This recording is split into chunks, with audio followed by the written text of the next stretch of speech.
সুপ্রিয় দর্শক, আমি আফজাল হোসেন স্বাগত জানাচ্ছি সম্পাদকীয়তে। পুরান ঢাকায় জনসম্মুখে অবর্ণনীয় নৃশংসতায় খুন করা হয়েছে এক ভাঙারি ব্যবসায়ীকে। পিটিয়ে মাথায় পাথর মেরে হত্যা করা হয় তাকে। এখন পর্যন্ত 4 জনকে গ্রেফতার করা হয়েছে। খুনিদের সর্বোচ্চ শাস্তির দাবি জানিয়েছেন সর্বস্তরের মানুষ। খুলনার দৌলতপুর থানা যুবদলের সাবেক এক নেতাকে গুলি করে ও রক কেটে হত্যা করেছে দুর্বৃত্তরা। এদিকে বিএনপি বর্তমানে নির্বাচনী জোট ও জাতীয় সরকার গঠন নিয়ে মনোযোগী বলে জানিয়েছেন দলটির স্থায়ী কমিটির সদস্য সালাউদ্দিন আহমেদ।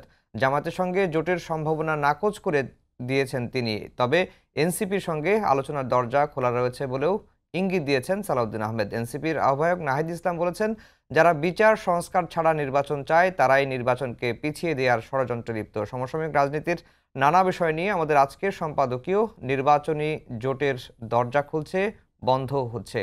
আর এসব নিয়ে কথা বলতে আমাদের সঙ্গে স্টুডিওতে উপস্থিত আছেন মাসুদ কামাল, সিনিয়র সাংবাদিক, এবং পারভেজ মল্লিক, সিনিয়র যুগ্ম সাধারণ সম্পাদক, যুক্তরাজ্য বিএনপি। দর্শক, আপনারা ওই আলোচনায় অংশ নিতে পারেন, এজন্য আপনাদের ফোন করতে হবে টেলিভিশনে দেখার নম্বরে। এছাড়া ফেসবুকের মাধ্যমেও আপনাদের মন্তব্য পাঠাতে পারেন। আলোচনার শুরুতেই জানিয়ে দেব এখনকার প্রধান শিরোনামগুলো।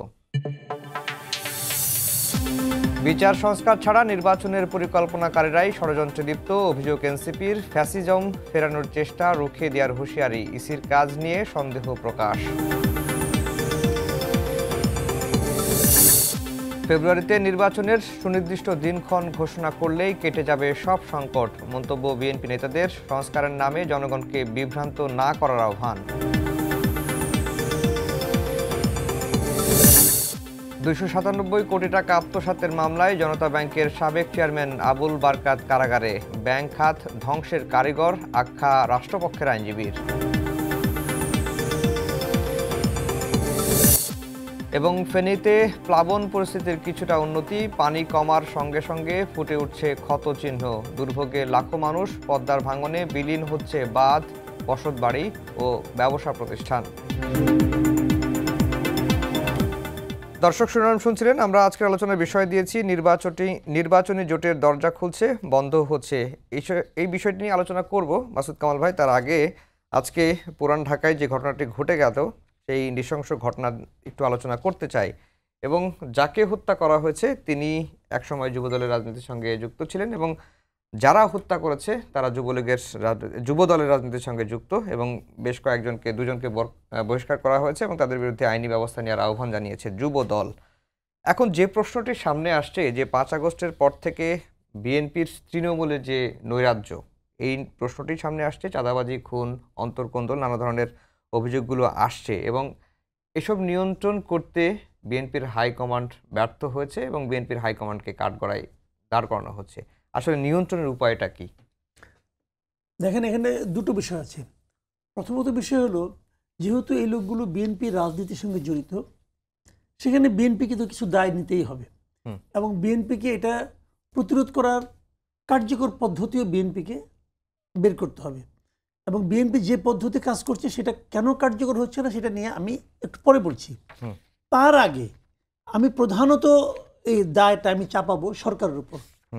দেখুন, একজন লোককে হত্যা করছে, একজন লোক চাঁদাবাজি করছে, একজন লোকের ব্যবসাকে জবরদখল করছে, এটা তো প্রচলিত আইনে অপরাধ। সে লোকটা বিএনপি করে না জামাত করে নাকি এনসিপি করে, কি করে, এটা তো দেখার দায়িত্ব তো পুলিশের না, পুলিশেরও না, সরকারেরও না। লোকটা একটা অপরাধ করছে, সেটা আমাদের সামাজিক স্বাভাবিক যে গতি, সেই গতিকে মানে বিঘ্ন ঘটাচ্ছে। তাকে থামানোর দায়িত্ব সরকারের। আপনি বিএনপির উপর দায় চাপাতে পারবেন তখন যখন ওই লোকটাকে যদি পুলিশ ধরে নিয়ে যায়, তাকে ছাড়ানোর জন্য যদি বিএনপি আন্দোলন করে, ছাড়ানোর জন্য বিএনপি যদি মনে করেন রাস্তা বন্ধ করে দেয়, থানা ঘেরাও করে, আপনি তখন বিএনপির উপরে কিন্তু দায়টা চাপাতে পারবেন। তার আগ পর্যন্ত বিএনপিকে দায় চাপাতে পারেন না আপনি। প্রথমত এই কাজটা হলো পুলিশের, আইন শৃঙ্খলা রক্ষাকারী বাহিনী, প্রশাসনের, সরকারের। তারা এই কাজটা করছে না কেন? তারা কেন এমন একটা এনভায়রনমেন্ট তৈরি করে রাখছে যে এনভায়রনমেন্টের কারণে এই সমস্ত লোকগুলো এই ধরনের অপরাধমূলক কাজকর্ম করতে উৎসাহিত হচ্ছে কেন? আমি তো মনে করি এর পেছনে সরকারের একটা মানে আপনার সুদূর প্রসারী একটা মানে পরিকল্পনা আছে, এটা আমি মনে করি। এটা কি আপনি দেখবেন বেশ কিছুদিন ধরে বলা হচ্ছে যে রাজনৈতিক দলগুলো এই দেশের সমস্যার সমাধান করতে পারবে না, এবং যারা আছে তারা 5 বছর থাকবে, কেউ কেউ আবার আরেক দফা অগ্রসর হয়ে বলছে উনি আজীবন থাকবেন। এমন তেমন বলা হচ্ছে জিনিসগুলো। এই বলাগুলিতে একটা অপরাধের পর্যায়ে পড়ে আমি মনে করি। আজীবন থাকার জন্য কখনো অন্তর্বর্তীকালীন সরকার আসে না। অন্তর্বর্তীকালীন সরকার 5 বছর থাকার জন্য আসে না। অন্তর্বর্তীকালীন সরকারের মূল নামটা কি? অন্তর্বর্তীকালীন অর্থটা কি? অর্থ হলো একটা রেগুলার গভর্নমেন্ট আসবে, একটা ইলেকটেড গভর্নমেন্ট আসবে, সেই গভর্নমেন্টের কাছে দায়িত্বটা তারা হস্তান্তর করবে এবং এই হস্তান্তর করার মাঝখানে যে সময়টুকু, এইটুকু তারা থাকবে। সেই সময়টা তো কোনোভাবে 5 বছর হতে পারে না, অথবা আজীবনও হতে পারে না। তো এই যে মতলবটাকে আবার বাইরে থেকে কেউ কেউ মনে করেন ফেসবুকের মাধ্যমে, সামাজিক যোগাযোগ মাধ্যমে, ইউটিউবের মাধ্যমে যে নাকি তারা নার্সিং করে এবং মানুষের মধ্যে পেনিট্রেট করার চেষ্টা করে, ঢোকানোর চেষ্টা করে যে এটা করতে হবে। তারা দেখবেন সবসময় বলার চেষ্টা করে যে ইলেকশন হলেই কি সব সমস্যার সমাধান হবে? ইলেকশন হলেই কি আমরা স্বর্গরাজ্য পেয়ে যাব? না, পাবো না। ইলেকশন হলে সব সমস্যার সমাধান হবে না। কিন্তু সমস্যার সমাধানে যতগুলি পথ আছে, যতগুলি স্টেপ আছে, এই সবগুলি স্টেপের প্রথম স্টেপ হচ্ছে একটা ইলেকশন। আপনার প্রথম স্টেপই হলো ইলেকশন। ইলেকশন করবেন তারপর, কারণ ইলেকশন না করলে কি হবে? এদের তো কারো কোনো জব দিতে নাই। এই সরকার কোনো জব দিতে আছে? এই সরকার যেমন একটা পোর্ট দিয়ে যাচ্ছে। আপনি একটা সিম্পল একটা উদাহরণ দিয়ে বলি, একটা পোর্ট সে একজনের কাছে দিবে, এই কাজটা ভালো হবে কি খারাপ হবে, এই জন্য এই সরকার কি কারোর কাছে জব দি করবে? একটা দলকে তারা আনতেছে, একটা কোম্পানিকে তারা আনতেছে, তারা বলতেছে this is the best company in the world. আমি যদি প্রশ্ন করি কিভাবে বেস্ট, ঠিক আমার প্রশ্ন উত্তর দিবে না তো। এই কোম্পানিটা আপনি নির্বাচন করলেন, কোন পদ্ধতিতে নির্বাচন করলেন, উত্তর দিবে না। পলিটিক্যাল গভর্নমেন্ট যদি হয়, তারা চিন্তা করবে আমি যদি উত্তর না দেই, আমি তো 5 বছর পরে পাবলিকের ভোট পাবো না। কিন্তু এদের তো ভোট পাওয়ার কোনোই নাই, দায়িত্ব না, কোনো বাধ্যবাধকতা নাই। কিন্তু ইমেজটা তো বিএনপিরই নষ্ট হচ্ছে। এটা তো এই যে উঠে যে বললাম, পুরা কাজটা করা হচ্ছে ইন্টেনশনালি, যে কেবল বিএনপি না, টোটাল পলিটিক্যাল পার্টিসগুলোর উপর সাধারণ মানুষকে বীতশ্রদ্ধ করে দেওয়া হচ্ছে। এই যে ঘটনাটা ঘটছে, যে সরকারের ইমেজ দিয়ে টানাটানি হচ্ছে না, কিন্তু টানাটানি হচ্ছে বিএনপির ইমেজ দিয়ে। এবং বিএনপি যে কাজটা করছে, একে বহিষ্কার করে তারে বহিষ্কার করে। আমি মাঝে মাঝে একটা এক্সাম্পল দিয়ে বলি, ধরেন আপনি একটা চুলার উপরে একটা কড়াই আছে, কড়াইটাকে আপনি নিজে কেউ তাপ দিচ্ছে, উত্তপ্ত কড়াই। এখন এটাকে ঠান্ডা করার জন্য আপনার হাতের মধ্যে একটু পানি নিয়ে হাতের তালুতে কড়াইয়ের মধ্যে আপনি ছুঁড়ে মারলেন, ছেদ করে শব্দ কিন্তু হবে, কড়াই ঠান্ডা হবে? হবে না। বিএনপি এখন যে কাজটা করছে সেটা হলো ওই যে কড়াইয়ের মধ্যে মানে জ্বলন্ত কড়াইয়ে পানি ছিটা দিচ্ছে, পানি ছিটা ছেদ করে শব্দ হয়, শব্দ হচ্ছে, বহিষ্কার হচ্ছে, হ্যান হচ্ছে, ত্যান হচ্ছে, কড়াই ঠান্ডা হচ্ছে না। জি, এখন কিভাবে ঠান্ডা করতে হবে এটা যদি পরে চান্স পাই পরে বলবো। জি, পারভেজ মল্লিক ভাই, এই যে যদি তৃণমূলের যদি এই অবস্থা হয়, তাহলে কি বিএনপি কি আসলে বুঝতে পারছে না যে তৃণমূলের অবস্থা এতটাই শোচনীয়? আসলে বিষয়টা হচ্ছে যে কি, যে এই মাসুদ কামাল ভাই খুব সুন্দর করে বিষয়টাকে নিয়ে কি বিশ্লেষণ করলেন। আমার কাছে মনে হচ্ছে যে বাংলাদেশে একটি বিরাজনীতিকরণ করার একটি নতুন একটা মানে প্রক্রিয়া শুরু হয়েছে।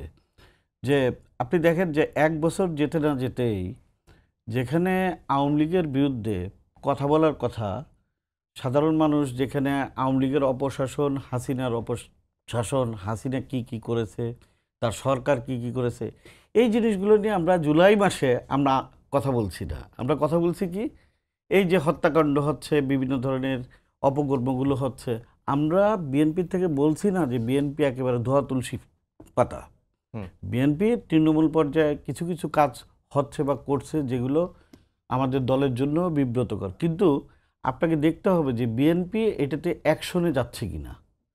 দলীয়ভাবে যারা অন্যায় বা অপকর্ম করছে, অনেক নেতাকর্মী আছে যারা আন্দোলন সংগ্রামে অনেক ভূমিকা থাকা সত্ত্বেও যখনই কোনো আপনার কোনো অপরাধের সাথে বা যখনই কোনো দলের কোনো বাইরে গিয়ে সিদ্ধান্তকে ভায়োলেট করে বা যদি কোনো আইনশৃঙ্খলা পরিপন্থী যদি কোনো কাজ যদি করে থাকে, দল থেকে কিন্তু সাথে সাথে সাংগঠনিক ব্যবস্থা নেওয়া হচ্ছে।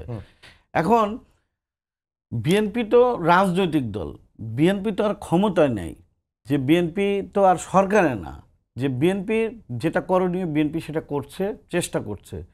বড় দল, বৃহত্তম দল, আপনার এই দলের ভিতরে প্রচুর মানে নেতাকর্মী আছে, সবাইকে তো আপনি একজন একজন করে সব কিছুতে আপনি আইডেন্টিফাই করতে পারবে না। তবে বিএনপি কোনো মানে দুষ্কৃতিকারী, কোনো অন্যায়কারী বা কেউ যদি কোনো অন্যায় করে থাকে তাকে কিন্তু আপনার জিরো টলারেন্স, কখনোই মনে করেন আপনার প্রশ্রয় দেওয়া হচ্ছে না। এখন বিষয়টা হচ্ছে যে কি যে মানে ঘুরে ফিরে সবার ভিতরে একটা মানে বিষয় হয়ে দাঁড়িয়েছে যে ওই যে মাসুদ কামাল ভাই বললেন যে ঘুরে ফিরে হচ্ছে যে কি আলোচনা, সরকারের সমালোচনা হচ্ছে না, সমালোচনা হচ্ছে কি বিএনপির। কেন? আপনি আলোচনাটা এখানে হওয়া উচিত ছিল হচ্ছে যে কি যে এখানে একটা হত্যাকাণ্ড ঘটেছে, হত্যাকাণ্ডের সাথে সাথে সরকার কি পদক্ষেপ নিছে, সরকারের তরফ থেকে কি আপনার ঘোষণা আসছে। সরকার যদি এটা যদি বলতো যে আমরা আসামিকে গ্রেপ্তার করতে যাচ্ছি, বিএনপি থেকে এটা বাধা দিচ্ছে বা বাধা প্রদান করতেছে, বিএনপি তো আপনার সংশ্লিষ্ট যারা আছে, দলের সাথে যারা সংশ্লিষ্ট আছে তাদেরকে বহিষ্কার করছে এবং আহ্বান জানাইছে। কিন্তু এই গ্রেপ্তার করা। ফর্মুলায় তো কাজ করছে না। এখন আপনি বহিষ্কার ঘটনা হচ্ছে যে করছেন। বাংলাদেশে হ্যাঁ। যদি কোনো ঘটনা আপনার বাংলাদেশ 64টা জেল ডিস্ট্রিক্ট, 64টা ডিস্ট্রিক্টে আপনি যদি এই 2টা ঘটনা যদি ঘটতে যদি থাকে তাহলে আপনি কতটা পাবেন? 128টা আপনি ঘটনা মনে করেন পাবেন। এখন আপনি যদি খুঁজে যদি খালি বিএনপিরই খালি দোষ ধরতে থাকেন, আর সবাই কি ধোয়া তুলসী পাতা? বাংলাদেশে কি শুধুমাত্র যত ধরনের ঘটনা ঘটছে সব কি বিএনপির থেকেই মনে করেন আপনার ঘটছে? তার মানে হচ্ছে যে দেশি বিদেশি একটি যে চক্রান্ত, আমার কাছে মনে হচ্ছে যে আপনার হাসিনার যেই সমস্ত লুকিয়ে থাকা যারা প্রেতাত্মা যারা আছে তারা কেন জানি সূক্ষ্মভাবে মানে বিএনপিকে একটা ঘায়েল করার চেষ্টা করছে। কারণ আপনার যে নির্বাচন, বিএনপিকে ঘায়েল করার চেষ্টা করছে, কিন্তু বিএনপি তো সুযোগ দিচ্ছে। কিভাবে সুযোগ দিচ্ছে? আপনি কিভাবে এই যে বলা হচ্ছে যে তৃণমূল, বলা হচ্ছে যে আপনারা যারা মিডিয়াতে যারা আছেন, পত্রপত্রিকা, আপনারা যারা ইলেকট্রনিক মিডিয়া বা বিভিন্ন মিডিয়া যারা আছেন, এখন কি আপনারা কি যারা ওই সময় হাসিনার যারা প্রশংসা যারা করেছেন বা যারা আপনার ওই সময় যারা কাজ যারা করেছেন সবাই কি আপনি মনে করেন কি ওই হাসিনার যেই আপনার যেই লুকিয়ে থাকা যারা ছিল তারা কি সবাই কি বাংলাদেশ থেকে উচ্ছেদ হয়ে গেছে? কয়জন হয়েছে?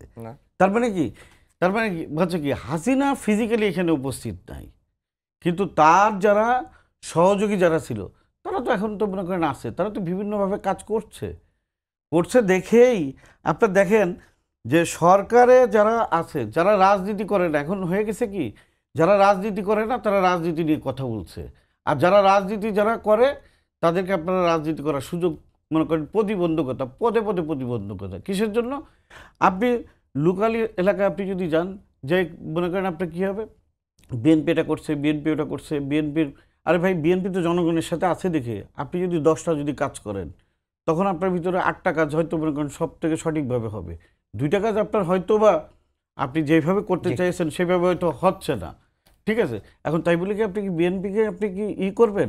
আপনি একটা জিনিস দেখেন, 5ই আগস্টের পরে আপনার যখন আইন শৃঙ্খলা পরিস্থিতি যখন আপনার স্বাভাবিক যখন ছিল না, তখন কি এই যে বিএনপির নেতাকর্মীরাই তো আপনার এলাকা পাড়া মহল্লায় আপনার নিরাপত্তা দেওয়ার ব্যবস্থা করছে। মল্লিক ভাই, আপনার কাছে আবার আসবো, যেটি মাসুদ কামাল ভাই আপনি বলতে যাচ্ছিলেন যে তৃণমূলকে আসলে শৃঙ্খলায় আনার জন্য বা ঠান্ডা করার জন্য আপনার ভাষায় ফর্মুলাটা কি? দেখেন, বিএনপি এখন যেভাবে করছে, বিএনপি কিসের উপর নির্ভর করে বহিষ্কার করছে? মিডিয়ায় আসছে, মিডিয়া আসা ছাড়া তার কিন্তু আর কোনো ফর্মুলা নাই। এখন বিএনপিতে কোন এলাকায় কে কী করছে, বিএনপি একটা বড় দল, কিন্তু তার মানে এই না যে বিএনপি একদম ওই তৃণমূলের সঙ্গে বিচ্ছিন্ন একটা দল, তা কিন্তু না। বিএনপির অনেক লিডারই কিন্তু জানেন যে কোনো এলাকায় কারা আধিপত্য বিস্তার করছেন, কিন্তু এই বিষয়গুলো বিএনপির হাইকমান্ড পর্যন্ত যায় না, মানে আমি বলতে চাচ্ছি তারেক রহমান পর্যন্ত যায় না।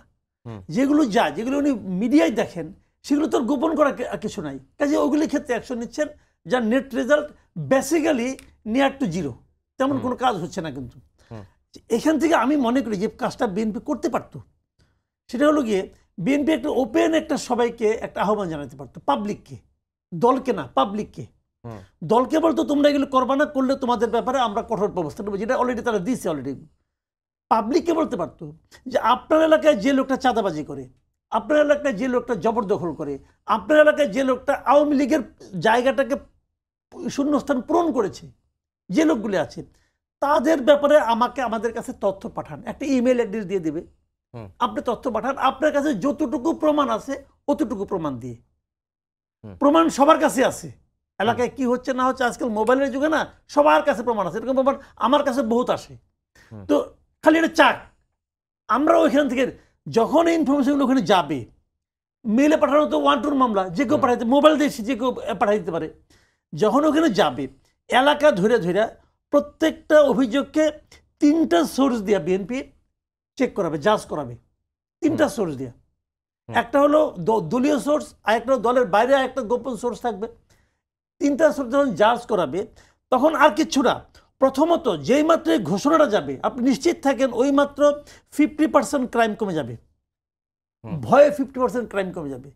যে পাবলিক আমার নামে কমপ্লেন করতেছে সরাসরি তারেক রহমানের কাছে, এই ইনফরমেশনটাই অর্ধেক ক্রাইম কমাই দিবে। আর বাকিগুলো জাজ করাটা 1 2, যখন 3টা সোর্সে উনি জাজ করাবেন, একটা রেজাল্ট পাবেন, উনি বুঝতেই পারবেন কোন লোকটা আসলে ক্রাইম করতেছে। ওইখান থেকে উনি সিদ্ধান্ত দিবেন। যদি এখান থেকে সিদ্ধান্ত দিতে বলেন এটা হবে না, হবে না এই কারণে সেটাও আমি বলি, বিএনপি বড় দল তো, এবং অনেক দিন ধরে বিএনপির এখানে যারা স্থানীয় যারা আছেন এদের মধ্যে কিন্তু বিএনপি এখন কিন্তু ভাইয়ের পলিটিক্স চলে, সব বড় দলই চলে, আওয়ামী লীগও চলতো। যে তুমি রাজনীতি করো, তুমি কোন ভাইয়ের সঙ্গে আসো, আমি অমুক ভাইয়ের সঙ্গে আসি, তো ওই ভাইয়ের সঙ্গে আছে আমার কাছে আসলে আমি প্রশ্রয় দেবো যে তুমি করো, ও কি করে আমি দেখে নেব। এবং এটা কিন্তু হচ্ছে, এবং এখানে স্থানীয় পর্যায়ে না কেন্দ্রীয় পর্যায়েও হচ্ছে। অনেককে মাঠেই নামতে দেয় না, নতুন কাউকে আসতে দিবে না, পুরানা কিছু আছে জগদ্দল পাথরের মতো বসে আছে, তারা নতুন কাউকে আসতে দিবে না। তারেক রহমান নিজেও ট্রাই করে অনেক সময় ব্যর্থ হয়েছেন, এরকম খবর আমরা জানি, আপনারাও জানেন, সাংবাদিকতা করেন, আপনারা জানেন না তা কিন্তু না। কাজেই এই জগদ্দল পাথর যারা আছে এদের কাছে বিচারের জন্য পাঠানো যাবে না, বিচার ওইখান থেকে হবে। খালি এটা করুক, যদি 7 দিনের মধ্যে সিচুয়েশন চেঞ্জ না হয় তখন আমাকে আপনি বলেন। জি, পারভেজ মল্লিক ভাই, আর অন্য একটি বিষয় আসতে চাই যে জুলাই ঘোষণাপত্র নিয়ে বিএনপির অবস্থান, যেটি এনসিপি বারবারই যেটি বলছে যে বিএনপির দপ্তরের তথ্য অনুযায়ী তাদের এই জুলাই আন্দোলনে নেতাকর্মী সমর্থক মিলিয়ে 734 জন শহীদ হয়েছেন, যে তাদের বিএনপির এত সংখ্যক নেতাকর্মী শহীদ হওয়ার পরেও জুলাই ঘোষণাপত্র সাংবিধানিক স্বীকৃতি দিতে না চাওয়া বা এই জুলাই ঘোষণাপত্র নিয়ে বিএনপি গড়িমসি করছে কেন? আসলে দেখেন, এই যে জুলাইয়ের যে আপনার টোটাল যে আন্দোলনটা, এই আন্দোলনটা আসলে কারোর একক কোনো ক্রেডিট না। এই আন্দোলনের ক্রেডিট হচ্ছে সকল আপনার ফ্যাসিবাদ বিরোধী যে শক্তিগুলো আছে সকল মানুষের, সকল দলের এবং সাধারণ মানুষের। এটা হচ্ছে যে দীর্ঘদিনের শেখ হাসিনার যে অপকর্ম দুঃশাসন, সেই দুঃশাসনের যে সারা বাংলাদেশের মানুষের যে পুঞ্জীবিত ক্ষোভ, সেই ক্ষোভের হচ্ছে যে বহিঃপ্রকাশ হচ্ছে যে আপনার এই যে গণবিপ্লব। কারণ একটি দেশে গণবিপ্লব হতে গেলে কোনো ইস্যুতে, একটা ইস্যুতে কিন্তু কোনো সময় গণবিপ্লব হয় না। তো অনেক ধরনের ম্যাটেরিয়ালসের মানে পুঞ্জীবিত মানে আপনার সম্মিলিত একটা বহিঃপ্রকাশ হচ্ছে যে আপনার এই যে আমরা যে বিপ্লব যেটা বলি। এখন হচ্ছে যে কি যে স্বভাবতই হচ্ছে যে তরুণ যারা থাকে যে কোনো বিপ্লবে, ছাত্ররাই বাংলাদেশের রাজনৈতিক ইতিহাসে ছাত্ররাই সবসময় কিন্তু আপনার অগ্রণী ভূমিকা রেখেছে। তো আমরা যারা ছাত্র, যারা ভাই, যারা ওই সময় যারা আন্দোলন যারা করেছে, যারা এখন এনসিপিতেও যারা আছে, অবশ্যই তাদের ভূমিকাটা অনস্বীকার্য। কিন্তু আপনাদের এইটা ভুলে গেলে চলবে না যে তাদের আন্দোলনটা সাধারণ পর্যায়ে আপনার গণভিত্তিক যে আন্দোলন, সে আন্দোলনের মনে করেন মাত্রাটা বেগবান হয়েছে বিএনপির ভারপ্রাপ্ত চেয়ারম্যান জ্যেষ্ঠ যখন তারেক রহমান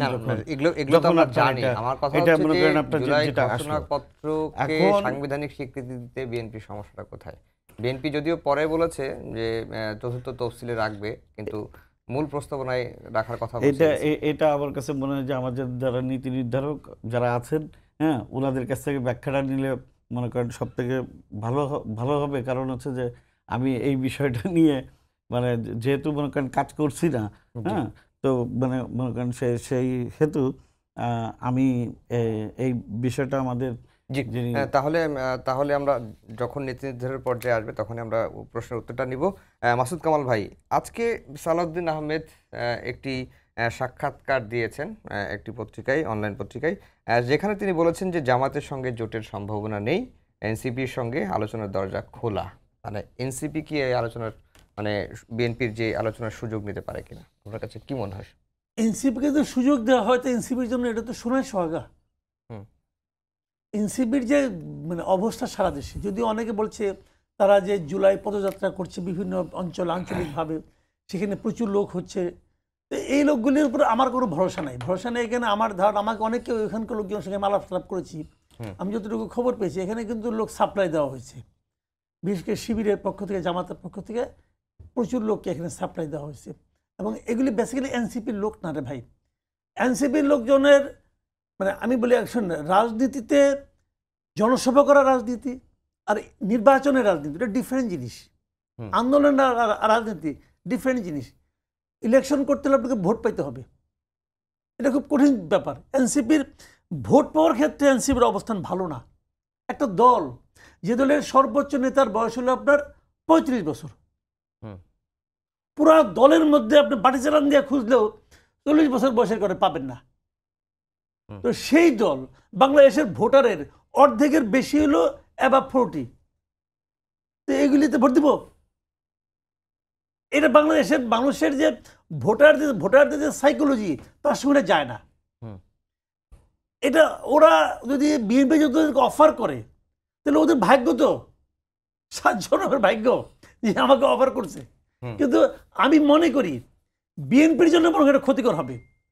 ক্ষতিকর হবে এই কারণে যে এরই মধ্যে যে বিএনপি বলেন না আপনি দেখেন, এই যে আপনার আঞ্চলিক পর্যায়ে নানা রকম চাঁদাবাজি অমুক তমুক এগুলির সঙ্গে বিএনপির কিন্তু নাম জড়াই পড়ছে। এটা কি বিএনপির জন্য ক্ষতি করে আনছে না? যারা এগুলো করতেছে তারা কিন্তু ইলেকশন করবে না, তারা কিন্তু ইলেকশনে ক্যান্ডিডেট, ইলেকশনে যারা ক্যান্ডিডেট তারা কিন্তু এগুলো করতেছে না, খুচরা মুচরা লোকরা করতেছে, অথবা কেউ বিএনপি করেও না, নাম নিচ্ছে বিএনপি, এরকম লোক আছে। কিন্তু সেইটাও কিন্তু বিএনপির জন্য খারাপ ফল নিয়ে আসতেছে, ইমেজ খারাপ করতেছে। আর এই পার্টিটা এনসিপির যে বর্তমানে যেভাবে তারা শুরু করছিল সেই অবস্থা তারা থাকতে পারলো না কেন? তাদের বদনামটা হলো কেন? তাদের বদনাম কিন্তু হলো তাদের অনেক নেতার ব্যাপারে কিন্তু নানা ধরনের স্ক্যান্ডাল ছড়ায় পড়ছে। যারা নাকি সরকারের সঙ্গে আছে, যদিও তারা বলে তারা এনসিপি করে না, কিন্তু তারা তো এনসিপি লোক, এটা সবাই জানে। তো ওই দুইজন বাদ বাকি যারা আছে এদের বিভিন্ন কর্মকাণ্ড, কথাবার্তা, সোশ্যাল মিডিয়ায় তাদের বক্তব্য এবং তাদের বিরুদ্ধে নানা ধরনের অভিযোগ উঠছে, কিন্তু নানা ধরনের তদবিরের অভিযোগ উঠছে, চাঁদাবাজির অভিযোগ উঠছে। তো বিএনপি ওই দায়টা নিবে কেন? জোটটা, নির্বাচনী জোটটা কখন হয়? সেই কথা তো এনসিপিও বলতে পারে যে, হ্যাঁ বলতে পারে। আমি এই জোটে কোনো ভবিষ্যৎ দেখি না। তো একটা জিনিস হলো কি, নির্বাচনী জোটটা কখন হয়? যখন দেখে যে আমার প্রতিদ্বন্দ্বী আর আমি একদম মানে কানায় কানায় আছি, তো আমি যদি আরেকটা দুর্বল লোক কেউ নেই, মনে করেন একদম সমান 35 আছি, আমি যদি 2%ও কনফার্ম করতে পারি তাও কিন্তু আমি 37 হয়ে যাচ্ছি, তখন নেয়। তো এই মুহূর্তে বিএনপির কোনো প্রতিদ্বন্দ্বী আছে নাকি? খালি কথা বলে তো লাভ নেই। হ্যাঁ, একটা থ্রেট আছে। অনেকে মনে করে একটা, এই যে আপনি যেটা বললেন নির্বাচনী জোটের যে রাজনীতিটা, একটা থ্রেট হলো কি জামাত, এবি পার্টি, এনসিপি, তারপরে আপনার ইসলামী আন্দোলন, মানে হাত পাখা আর কি, এবং নূরের দল, এই 5টা মিলে একটা জোট করতে পারে। এটা অনেকে মনে করতেছে যদি এই 5টা মিলে জোট হয় তাহলে কি সেটা বিএনপির জন্য একটা হুমকি কারণ হবে কিনা। যদি এরকম বিএনপি মনে করে তাহলে বিএনপি হয়তো এই 5টা থেকে যে কোনো একটা যদি তার দিকে নিয়ে আসতে পারে তাহলে সেটা তার জন্য লাভজনক হবে। এটা হলো অঙ্কের খেলা আর কি। তো আমার মনে হয় না যে অঙ্কটা এখন ওই পর্যায়ে যে পৌঁছে। জি, হ্যাঁ, যেটি এই যে 5টা দল মিলে জোট হলে, জামাত, এনসিপি, এবি পার্টি, আরো কয়েকটা দলের কথা বলছেন, যে এটি আসলে থ্রেট হবে কিনা, যদি বা হুমকি হবে কিনা বিএনপির জন্য? আমার কাছে এটা থ্রেড তো প্রশ্নই মনে করেন আপনার আসে না। আর বিষয়টা হচ্ছে যে জামাত আর এনসিপি, আমার কাছে মনে হয় যে জামাতের একটা অংশ হচ্ছে যে আপনার একটা ক্ষুদ্র অংশ হচ্ছে যে অনেকটা এনসিপি বলা চলে। যে কারণ হচ্ছে যে এনসিপির ভাষা আর জামাতের ভাষাটা মনে করেন অনেকটা কাছাকাছি। আপনি দেখবেন যে নির্বাচন কেন্দ্রিক যখন আপনার ইস্যুটা আসে, আর এনসিপির যারা এখন নেতৃত্বে যারা আছে এরা তো জীবনে কোনো দিন ভোটই দেয়নি। ভোটের রাজনীতি এরা বোঝে কি? আমি যদি ভাই যদি মানে আপনারা যদি যদি করেন, কারণ এদের ওই যে ভাই যেটা বললেন যে বয়স তো যে 35ও মনে করেন আপনার হয়নি। আর এই যে আটেও তো আপনার যে ভোটটা তারপর মানুষ মনে করেন, কিছু মানুষ মনে করেন আপনার ভোট দিতে পেরেছে, আটের পরে কি মানুষ কি ভোট দিতে পেরেছে? তার মানে হচ্ছে যে কি, যে আটের পরে যারা আটকে যদি আমরা নির্বাচনে যদি ভোটের কথাও যদি আমরা ধরে যদি নিই, তো এরপর থেকে এই প্রজন্মটা কত বড় একটা গ্যাপ, যে আপনার এরা এই প্রজন্মটা কিন্তু ভোটের যে রাজনীতিটা এটাতে কিন্তু আপনার ইউজ টু না। তো এইখানে হচ্ছে যে কি, যে জামাতের যেই মানে যেই অংশটা বা যাদের ভোটের রাজনীতিতে এদের, এবং ভাই যেটা যে পাঁচটি যে দলের কথা যেটা বললেন, টোটাল পার্সেন্টেজ আপনার যোগ করলেও টোটাল ভোটের 15 থেকে 17% আপনার হবে না। তো আপনার এই ভোট মানে মানে এই পার্সেন্টেজ দিয়ে এই জোটের আপনার মনে করেন খুব একটা ইফেক্ট পড়বে বলে আমার কাছে মনে হয় না। আর এনসিপির যারা নেতৃবৃন্দ যারা আছে বা জামাতের যারা নেতৃবৃন্দ যারা আছে, এরা আসলে কথা বলছে, মানে এমনভাবে কথা বলছে, এরা আসলে দৃষ্টি আকর্ষণ করার চেষ্টা করছে আমার কাছে মনে হয়। হ্যাঁ, যে এমন এরা কথা বলছে যে যে ওই যে হাস্যকর কিছুদিন একদিন কথা শুনলাম যে তারা নাকি 300টা আসন পাবে, তাহলে আর যারা যারা পার্টি আছে তাহলে তারা কোথায় যাবে? এদের কথাবার্তা না, এইটা হচ্ছে যে কি, যে এনসিপিতে যারা মনে করেন আপনার যারা নেতৃত্বে যারা আসছে, বা আপনার শিবির থেকে জামাত বা শিবিরের যারা বিভিন্ন বিশ্ববিদ্যালয়ে যারা নেতৃত্ব যারা আসছে, তারা কিন্তু আপনার ওই যে আওয়ামী লীগের ছাত্রলীগের পেটের ভিতর দিয়ে কিন্তু এদের কিন্তু আপনার ভূমিষ্ঠ হয়েছে এরা। তো এদের ভিতরে এই যে ফ্যাসিবাদী যে চিন্তা চেতনা এদের মনে করেন আপনার এই যে অঙ্কুরিত যেটা হয়েছে এদের, ওর ভিতরেই আপনার ফ্যাসিবাদীর বীজটা এদের মনে করেন আছে দেখে এদের কথাবার্তা এবং এদের যেই আপনার বডি ল্যাঙ্গুয়েজ, সেটা আমার কাছে মনে হয় না যে রাজনৈতিক শিষ্টাচার সুলভ। আপনি এটা কি বলছেন যে তারা ফ্যাসিবাদের বিরুদ্ধে আন্দোলন করলো জীবন বাজি রেখে, আপনি আবার বলছেন কিন্তু না, কিন্তু এই যে আপনি যখন গণতন্ত্রের কথা যখন বলছেন, আপনি যখন ভোটের কথা বলছেন, তারা তখন তাদের রাজনীতিটা করবে ভাই। হ্যাঁ, রাজনীতিটা করবে। আপনি যখন রাজনীতির মাঠে যখন যাবেন, রাজনীতির মাঠটা কি জনগণ, তাই না? তা আপনি জনগণের কাছে যাবেন না? যাচ্ছে তো, হ্যাঁ, জনগণের কাছে যান আপনি। ওই যে জনগণের কাছে আপনি যাচ্ছে এনসিপি, ম্যান সাপ্লাই দিচ্ছে আপনার জামাত। হ্যাঁ, কারণ জামাত ইসলামের তো আপনি রাজনীতি সবসময় আপনি মনে করেন দেখবেন যে ওদের রাজনীতি কখনোই সোজা পথে কোনো সময় আপনার রাজনীতি ওরা কোনোদিনই মনে করেন করিনি। ওরা প্রতিটা সময় প্রত্যেকটা ক্ষেত্রে এদের রাজনীতিতে কোনো না কোনো আপনার দেখবেন যে গণতন্ত্রের জন্য আপনি যেখানে গণতন্ত্রের জন্য আপনি কথা বলছেন, যেখানে আপনার অধিকারের কথা বলছেন, সেখানে আপনি মনে করেন কি আপনি মানে গণতন্ত্র মানে হচ্ছে যে আপনার জনগণের কাছে যাবেন কিসের জন্য? আপনার তো ভোটের জন্য যাবেন। তা যখন আপনি ভোটের কথা বলছেন, তাহলে ভোটকে নিয়ে আপনার এত ভয় কেন? জনগণের কাছে আপনাদের তো অনেক জনপ্রিয়তা। তারা ভোটকে নিয়ে ভয়ের কথা বলছে না, তারা অনেক জনপ্রিয়তা। আপনার কথাতে নির্বাচন এবং যে আপনি বলছেন যে জনগণ তো আসছে, তাহলে জনগণ যদি আপনাদের সাথে যদি আসে, তাহলে ভোটের জন্য তো ভয় পাচ্ছেন না? ভোটের জন্য তারা কখনোই ভয় পাচ্ছে না, এটা তারা কখনোই বলেনি। তারা বলছে যে সংস্কার বিচারের কথা বলেছেন, এরপরে নির্বাচনের কথা বলেছেন। সংস্কার এবং বিচার যদি আপনি যদি বলেন, না এটা আপনারা কি বলবেন? এটা বলবেন যে চলমান প্রক্রিয়া হয়ে যাবে, আপনি কি যুগের পর যুগ চালায় যাবেন? না, এটা সংস্কারকে আপনি মানে যুগের পর যুগ চালিয়ে যাবেন। আপনি অরাজনৈতিক লোকজনদেরকে দিয়ে, আপনি মনে করেন রাজনৈতিক লোকজনদেরকে, আপনি অরাজনৈতিক লোকজনদেরকে দিয়ে আপনি রাজনীতি কন্ট্রোল করার চেষ্টা করতেছেন।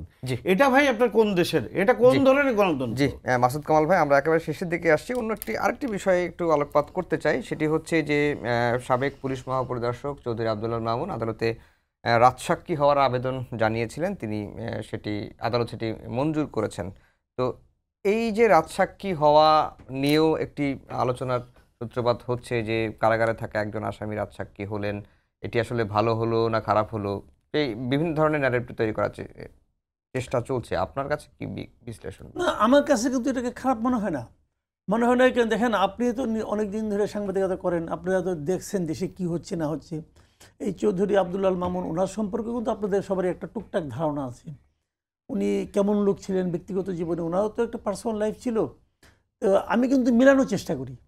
দেখেন আপনাদের স্মৃতিতে তাকান, আপনি সর্বশেষ এবার রাজশাহী দেখেছিলাম আপনার এরশাদ শিকদারের মামলায় তার যে ছিল আপনার বডিগার্ড ছিল নূরে আলম, সে রাজসাক্ষী হয়েছিল। এরপর কিন্তু আর কোনো রাজসাক্ষী আমরা দেখিনি। এখন চৌধুরী আব্দুল মামুনকে রাজশাহীকে কিভাবে বানানো হলো? ওনাকে কি পিটাই করছে? আমি তো মনে করি না। পিটাই করলে তো মনে করেন উনি তো সুস্থভাবে হাইটে আসতে পারতেন না। আমরা তো অনেক বড় বড় লিডারকে দেখছি এমন পিটানো হয়েছে যে পুলিশের যখন রিমান্ড থেকে বাড়িয়েছে তো 2-3 জনে ধরে তাকে নিতে হয়েছে। উনি তো আমরা দেখছি, উনি তো তা হয় নাই, উনি সুস্থভাবে আসছে। এবং তাহলে দুটো কাজ হতে পারে। একটা হতে পারে তাহলে উনি কি তাহলে বেঈমান মির্জাফর হতে পারে, অথবা ওনার মধ্যে কি অনুতপ্ত হয়েছেন উনি, ওটাও হতে পারে। এই সমস্ত ক্ষেত্রে অনুতপ্ত হওয়াটা অস্বাভাবিক কিছু না। এত নৃশংস ঘটনা ঘটেছে, এত হত্যাযজ্ঞ হয়েছে, এই সময় যদি কোনো সেন্সিবল লোক অনুতপ্ত হন তাহলে আপনি বেশি অবাক হবেন না, কিন্তু এটা সম্ভব। অথবা ওনারা তো আত্মরক্ষারও একটা আকাঙ্ক্ষা জাগ্রত হতে পারে, উনি ভাবতে পারেন আমি বাঁচতে চাই, আমি কেন এই দায় নেব, এটা হতে পারে। কাজেই রাজসাক্ষী হলে সুবিধা হবে কি আমি বলি আপনাকে, প্রকৃত ঘটনাটা আমরা আসলে জানতে পারবো। কারণ উনি তো ঘটনার একদম মাঝখানে ছিলেন। কি ট্র্যাজেডি, গত জুলাইয়ের আইজিপি এই জুলাইয়ের রাজসাক্ষী। হ্যাঁ, ভেরি ইন্টারেস্টিং। কিন্তু তো উনি যদি এখন বলেন ওই জুলাই উনি কি করেছেন, কি কি অর্ডার ওনার কাছে এসেছে, সেগুলো উনি কীভাবে এক্সিকিউট করেছেন, যদি এই কথাগুলো উনি স্বীকার করেন, উনি তো নিজেকে অপরাধী স্বীকার করছেন যে আমার দোষ হয়েছে। কাজে এটা যদি উনি বলেন, আমি মনে করি এটা মন্দ কিছু না। বরঞ্চ যে দাবিটা উঠেছে যে বিচার দ্রুত করতে হবে, এই দ্রুত বিচারের দাবিটা এই রাজসাক্ষী হওয়াতে আমি মনে করি সহজ হয়ে গেছে। এখন অনেক সহজ হয়ে যাবে। এটা একটা পজিটিভ দিক আমি মনে করি। আর নেগেটিভ যেটা আপনি বললেন যে কোনো ষড়যন্ত্র তত্ত্ব আছে কি না আছে, যদি থাকেও সেটা আপনি ফিরাবেন কীভাবে? ওনার তো রাজসাক্ষী হওয়ার অধিকার আছে নাকি? আছে তো। এবং এটা তো আন্তর্জাতিকভাবে স্বীকৃত একটা পদ্ধতি, অ্যাপ্রুভার তো হয়, সারা দুনিয়াতেই হয়, এটা হতেই পারে। জি, পারভেজ মল্লিক ভাই 30 সেকেন্ড সময় আছে, এই ইস্যুতে যদি কোনো কিছু যোগ করতে চান। আমার মনে হয় যে শেখ হাসিনার যে বিচার যে প্রক্রিয়া, সেই প্রক্রিয়াকে দ্রুতভাবে এগিয়ে নেওয়ার জন্য এটি একটি এই রাজসাক্ষী, এই যে সাবেক যে আইজিপি, এটা বিচার প্রক্রিয়াকে ত্বরান্বিত করার জন্য একটা মানে আমি পজিটিভভাবে বিষয়টাকে আমি দেখছি। এবং একই সাথে আমি মনে করি বলবো যে তার এই রাজসাক্ষীর ঘোষণাতে আমার মনে হয় শুধু হাসিনা না, হাসিনার অনেক দোসর এবং এখনও যারা আপনার এই যে বিভিন্ন পজিশনে যারা আছে তাদের জন্য থ্রেট হয়ে দাঁড়াইছে বলে আমার কাছে মনে হয়। সবাইকে ধন্যবাদ জানিয়ে শেষ করছি আমাদের আজকের সম্পাদকীয়। আগামীকাল আবারও দেখা হবে একই সময়ে। শুভরাত্রি।